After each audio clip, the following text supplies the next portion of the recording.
తెలంగాణ ముఖ్యమంత్రి రేవంత్ రెడ్డి మరి కాసేపట్లో ఢిల్లీ బయలుదేరనున్నారు. సీఎంతో పాటు డిప్యూటీ సీఎం మల్లు భట్టి విక్రమార్క, తెలంగాణ వ్యవహారాల ఇన్ఛార్జ్ దీపాదాస్ మున్షి ఢిల్లీ వెళ్లనున్నారు. రాత్రి 9:30 గంటలకు శంషాబాద్ నుంచి ప్రత్యేక విమానంలో ఢిల్లీలో వెళ్లనున్నారు. కాగా ఈసారి అధిష్టానంతో జరిగే సమావేశంలో కొత్త పీసీసీ చీఫ్తో పాటు పార్టీలో కీలక పదవుల నియామకంపై చర్చించే అవకాశం ఉన్నట్టు తెలుస్తోంది. గతంలో రేవంత్ రెడ్డి పలుమార్లు ఢిల్లీ వెళ్లి హైకమాండ్ పెద్దలతో సమావేశమైనప్పటికీ మంత్రిమండలి కూర్పుపై తుది నిర్ణయం తీసుకోలేదు.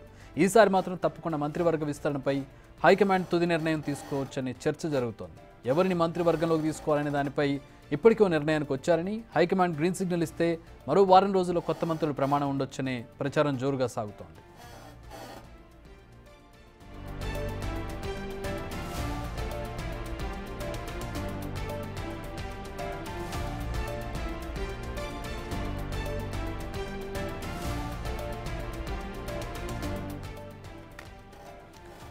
రైట్, దీనికి సంబంధించి మరిన్ని వివరాలు మా డిప్యూటీ బ్యూరో చీఫ్ సాదిక్ అందిస్తారు. సాదిక్, కీలకమైనటువంటి అంశాలుగా కనపడుతుంది. పీసీసీ చీఫ్ కావచ్చు, మంత్రివర్గ విస్తరణకు సంబంధించి కావచ్చు, ఏంటి ఎవరి పేర్లు ప్రధానంగా వినిపిస్తూ ఉన్నాయి, అట్లాగే ఆశావహులు ఎవరున్నారు? చక్రి, ముఖ్యమంత్రి రేవంత్ రెడ్డి సాయంత్రం అంటే రాత్రి పొద్దుపోయిన తర్వాత అంటే మనకున్న సమాచారం మేరకు బేగంపేట విమానాశ్రయం నుంచి రాత్రి 11:30 గంటలకు హైదరాబాద్ నుంచి ఢిల్లీకి బయలుదేరుతారు. ఆయనతో పాటుగా డిప్యూటీ సీఎం భట్టి విక్రమార్క, ఉత్తమ్ కుమార్ రెడ్డి కూడా ఆయనతో వెళ్తారు. సల్మాన్ ఖుర్షిద్ ఈ రోజు ప్రోగ్రామ్ కు వచ్చాడు. ఆయన కూడా ఒకే ఫ్లైట్ లో వెళ్లే అవకాశం ఉన్నట్టుగా తెలిసింది. ప్రధానంగా ఒక 4 అంశాల పైన ఈ ఎజెండాతో ముఖ్యమంత్రి రేవంత్ రెడ్డి అస్తనా పర్యటన ఉన్నట్టుగా మనకు స్పష్టంగా అర్థమవుతుంది. అందులో ప్రధానంగా మంత్రివర్గ విస్తరణ చేయాలి పూర్తి స్థాయిలో అన్నది ఒకటి నడుస్తా ఉంది. ఎందుకంటే ఇప్పటికే 6 సంబంధించినటువంటి గంటలు ఖాళీగా ఉన్నాయి. దీనిపైన సామాజిక సమీకరణల పైన కూడా చర్చ కొనసాగుతుంది. ఏ వర్గాలకు ఇవ్వాలి, ఇంకా అదే విధంగా హైదరాబాద్ లో ఇప్పటివరకు ఇన్ఛార్జి మంత్రులు మాత్రం వివరిస్తున్నారు. సో హైదరాబాద్ హెచ్ఎండిఏ పరిధిలో ఎవరికి ఇవ్వాలనిపైన ఒక చర్చ. అంతేకాకుండా మిగతా సంబంధించినటువంటి పోస్టులు అంటే మొత్తం 6లో 4 చేద్దామా, లేకపోతే పూర్తి స్థాయిలో 6 భర్తీ చేద్దామా అన్న పైన చర్చ కొనసాగుతుంది.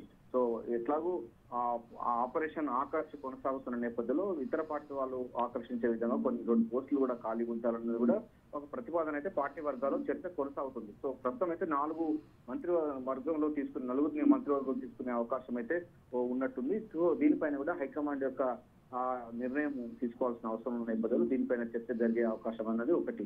రెండవది, నామినేట్ పదవుల పోస్ట్ సంబంధించింది ఈ ప్రధానమైన ఉంది. ఎందుకంటే తెలంగాణలో కాంగ్రెస్ ప్రభుత్వం వచ్చిన తర్వాత 10 సంవత్సరాల తర్వాత వచ్చింది. ఎప్పటి నుంచో కూడా 30 సంవత్సరాల నుంచి పనిచేసిన వాళ్ళు ఉన్నారు. చాలా మందికి ఇప్పటికే 37 మందికి నామినేట్ పదవులు ఇచ్చారు. మరికొంత మందికి ఇవ్వాల్సిన అవసరం ఉంటుంది నేపథ్యంలో సో ఎవరికి ఇవ్వాలి దానిపైన కొంచెం కీలకమైన పోస్టులపైన కూడా విద్యా కమిషన్ కానీ, అదేవిధంగా ఇతర సంబంధించిన వాయిస్ కమిషన్ లాంటి కొత్త కమిషన్స్ వచ్చాయి. సో ఎవరికి ఇవ్వాలన్న పేరు చర్చ కొనసాగుతున్న నేపథ్యంలో దానికి సంబంధించిన అంశాలపైన ఒకటి.